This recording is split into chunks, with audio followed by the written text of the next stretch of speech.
우리가 이용하는 교통수단 가운데 가장 효율적인 운송수단을 꼽으라면 철도를 빼놓을 수 없습니다. 철도는 운행 스케줄이 정해져 있기 때문에 돌발 상황이 일어나지 않는다면 정시 운행에 가장 유리한 교통수단이며, 그 돌발 상황이 일어날 가능성도 자동차나 항공기, 선박 등에 비해 매우 낮은 편입니다. 게다가 많은 사람들이 모여 사는 대도시의 경우 철도는 절대 없어서는 안 될 운송수단입니다. 인구 밀도가 높은 대도시답게 도로에 쏟아져 나오는 자동차의 수 또한 엄청나기 때문인데요. 지난 2020년 12월 31일 기준 서울특별시에 등록된 자가용 승용차는 모두 294만 대로 자동차 길이를 4.5m로 가정해 일렬로 늘어놓으면 13,200km에 이릅니다. 이 중에 일부만 출퇴근 시간에 쏟아져 나오게 되면 서울 시내 교통은 마비되고, 여기에 수도권에서 몰려드는 자동차까지 감안하면 많은 분들이 공감하듯 출퇴근 시간의 도로는 그야말로 지옥입니다.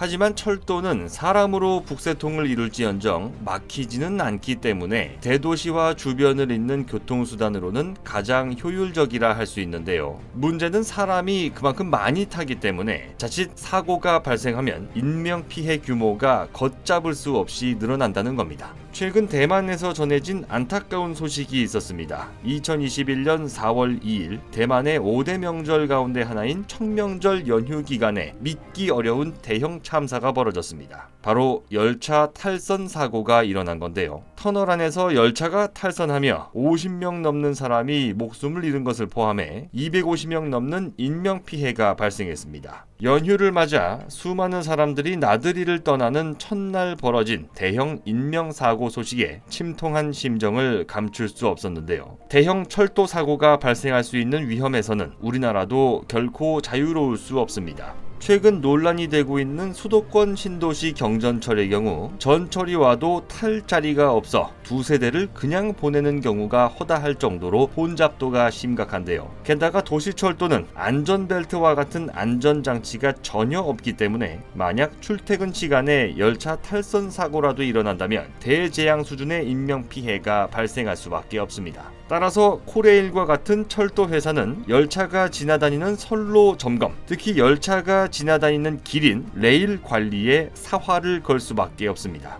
일반적으로 25m짜리 레일을 여러 개 이어 철로를 만들지만 최근에는 승차감과 안정감을 높이고 고속열차 주행을 위해 길이가 무려 300m에 이르는 장대 레일을 설치하고 있는데요. 철도 선로에 깔리는 이 레일은 안전을 위해 얼마나 자주 교체되고 있을까요? 언론 보도 자료에 따르면 레일을 거쳐간 모든 열차들의 무게, 즉 누적 통과 중량이 6억 톤을 넘게 되면 교체하는 것으로 알려졌습니다. 안전을 위해 기준을 만들어 레일을 교체하는 건 좋지만 문제는 현재 사용하는 기준이 바꾸지 않아도 될 레일까지 뜯어내서 바꾸게 한다는 겁니다. 이렇게 레일 교체에 들어가는 비용은 전체 선로 유지 비용의 절반을 차지하고 있습니다. 불필요하게 들어가는 비용은 결국 최종적으로 소비자에게 전가될 수밖에 없기 때문에 개선이 시급한 상황입니다. 불필요한 낭비가 생겨나는 근본적인 이유는 레일을 더 쓸 수 있는지 없는지를 겉으로 파악하는 것이 불가능하다는 겁니다. 이것은 우리나라만의 문제가 아닌데요. 미국을 비롯해 독일, 영국, 네덜란드 등 철도 선진국에서도 레일의 내구성을 측정할 수 있는 장비를 아직까지도 못 만든 상황입니다. 그런데 한국철도기술연구원은 세계 최초로 머신러닝 기술을 통해 장대 레일의 안전 상태를 과학적으로 평가하고 최종적으로 레일의 수명을 늘릴 수 있는 기술을 개발하기 위해 나섰습니다. 현재 우리나라 선로의 약 80%를 차지하고 있는 장대 레일은 고밀도 소재로 만들기 때문에 일반 레일과 다르게 수축과 팽창을 거의 하지 않습니다. 그래서 외관의 변화를 통해 남은 수명을 측정하는 게 불가능했고, 이 때문에 충분히 더 쓸 수 있는 레일까지 버려지고 있었는데요. 하지만 한국철도기술연구원은 대표적인 인공지능 기술 중 하나인 머신러닝 기술을 이용했습니다. 레일의 현재 상태를 파악할 수 있는 정량적 수명평가 기술과 함께 열차의 운행 현황과 레일의 마모 상태에 대한 모니터링 시스템을 구축하고, 여기서 나오는 데이터를 머신러닝 기법으로 분석해서 기대 수명을 평가하는 세계 최초의 시도인 겁니다. 레일의 응력을 상시 관찰하기 위해 형광 분석법, 초음파 전달 기법 등을 활용하는 방법도 연구 중인 것으로 알려졌으며 2023년 12월까지의 연구 기간을 거쳐 기술 개발에 성공한다면 한 해 약 226억 원의 불필요한 레일 교체 비용을 절감할 수 있을 것으로 기대됩니다. 이에 대해 한석윤 한국철도기술연구원장은 철도시설의 유지관리 시간과 비용을 절감하는 첨단 기술로 평가하면서 철도시설 유지관리 기준의 국제화를 통한 해외 철도 시장 진출과 4차 산업혁명 기술과 융합으로 더욱 안전한 철도교통을 이룰 수 있도록 최선을 다하겠다고 전했는데요. 인류 최초의 교통혁명이라 할 수 있는 철도를 탄생시킨 것은 증기기관이었습니다. 하지만 앞으로의 철도혁명은 머신러닝과 같은 인공지능 기술이 이끌어가게 될 것입니다. 바로 이 부분이 4차 산업시대로의 전환점에서 우리나라의 역할이 점점 중요해지는 이유이기도 합니다. 곧 새로운 내용으로 다시 찾아뵙겠습니다. 좋아요 버튼과 구독 버튼을 눌러주시면 더 좋은 컨텐츠로 보답하겠습니다. 감사합니다.